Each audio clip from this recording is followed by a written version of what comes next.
Hi friends, అందరు good morning friends. ఈ video వచ్చేసి అయితే సండే రోజు బ్లాగ్ అండి. నేనైతే సండే రోజు తీసాను.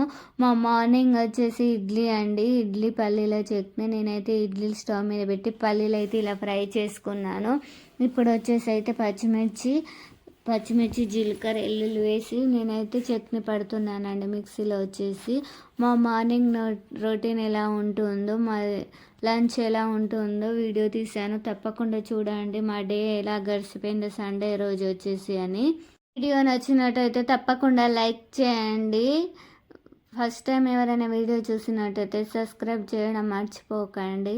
మీకైతే మంచి మంచి వీడియోస్ వస్తాయి. ఇలాంటి వీడియోలు కావాలంటే తప్పకుండా కామెంట్ చేయండి. నేనైతే ఫస్ట్ టైం అండి ఇలాంటి వీడియో తీయడం. ఎప్పటికైతే షాపింగ్ వీడియోలు తీస్తున్నాను, ఇప్పుడైతే ఈ వీడియో తీసానండి. ఇక్కడ వచ్చేసి అయితే చట్నీ అయిందండి. చట్నీ అయితే మంచిగా పోపు పెడితేనైతే చాలా కలర్ఫుల్గా అనిపిస్తుంది. ఇక్కడ ఇడ్లీ రెడీ అయిందని నాకైతే క్లాత్ దొరకలేని ఇక్కడ స్కార్ప్ తోటి తీసానండి. మళ్ళీ వచ్చేసి క్లాత్ తీసి ఇక్కడ ఇడ్లీ అయితే వేస్తున్నానండి.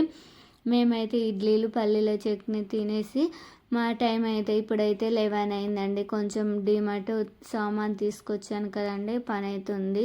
సామాన్ అంతా చదువుకోవాలని ఫాస్ట్గా టిఫిన్ తినేసి ఇక్కడనైతే సామాన్ చదువుతున్నాం. మా అత్తమ్మ నేను వచ్చేసి ఈ బాక్సెస్ అయితే మీషోలో తీసుకున్నానండి నేనైతే రీసెంట్గా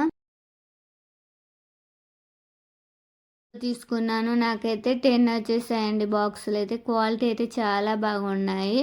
వైట్ పింక్ కాంబినేషన్లో తీసుకున్నాను. చూడడానికి చూస్తే చాలా బాగుంటాయని.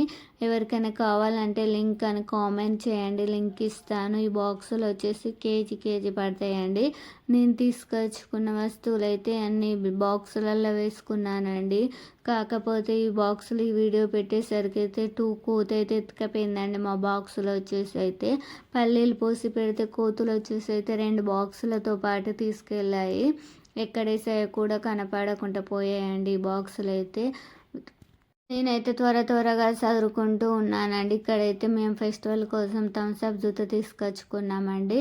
పిల్లలు వచ్చాక ఫ్రిడ్జ్లో పెడదాంలే అని బయట పెట్టేసాము. ఇంకా వచ్చేసి ఇక్కడ నువ్వులు, పల్లీలు అండ్ కందిపప్పు, పెసరపప్పు అన్నీ బాక్సులలో వేసుకుంటూ ఉన్నానండి. చాలా ఫాస్ట్గా కావాలని త్వరగా చేసుకుంటున్నానండి. అప్పటికి వచ్చేసి అయితే టైం అయితే 1 అయిందండి. అందుకే త్వరగా చేసుకుంటానని కొన్ని బాక్సులు అయితే తక్కువ పడితే మా అత్తమ్మ అయితే లోపలికి వెళ్ళి బాక్సెస్ అయితే తీసుకొచ్చేసింది. ఇంకా వచ్చేసి అయితే నేను లంచ్ చేయాలని ఫాస్ట్గా చేసేసుకొని లంచ్ చేయడానికి వెళ్ళానండి. ఇక్కడ వచ్చేసి అయితే బగారా రైస్ చేస్తున్నాను. బగారా రైస్ ప్రిపరేషన్ అందరూ తెలుసు కాబట్టి అని నేనైతే ఏం చూపించట్లేదండి. ఇటు సైడ్ అయితే మటన్ కర్రీ వండుతున్నాను. ఇక్కడ వచ్చేసి అయితే నెయ్యి వేసుకుంటేనైతే బగారా రైస్ చాలా టేస్ట్గా ఉంటుందండి. నేనైతే ఎప్పుడు బగారా రైస్ చేసిన నెయ్యి అయితే ఇస్తానండి. ఇక్కడ వచ్చేసి బగారా ఆకులు, బిర్యానీ ఆకులు అండి, చాలా బాగుంటాయి. ఆకులు వేసుకుంటే ఫ్లేవర్ అయితే చాలా బాగుంటుంది. మా లాగ్ అయితే నచ్చినట్టయితే తప్పకుండా కామెంట్ చేయండి. వీడియో నచ్చితే లైక్ చేయడం మర్చిపోవద్దండి. సబ్స్క్రైబ్ చేయండి కొత్త వాళ్ళు ఎవరైనా చూసినట్టయితే.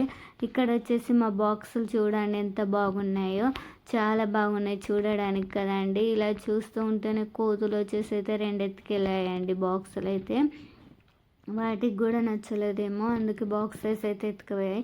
ఇక్కడ వచ్చేసి అయితే మా బగారా రైస్ అయితే రెడీ అయిందండి. నేనైతే ఇలా కలర్ వేసాను. కలర్ వేస్తే హెల్త్కి మంచిది కాదు, కానీ నాకైతే కలర్ వేస్తేనే బాగా అనిపిస్తుంది. ఇక్కడైతే మటన్ కర్రీ, ఇంకా వచ్చేసి చారు చేశానండి. ఇక్కడ వచ్చేసి మంచిగా పెరుగు అండి.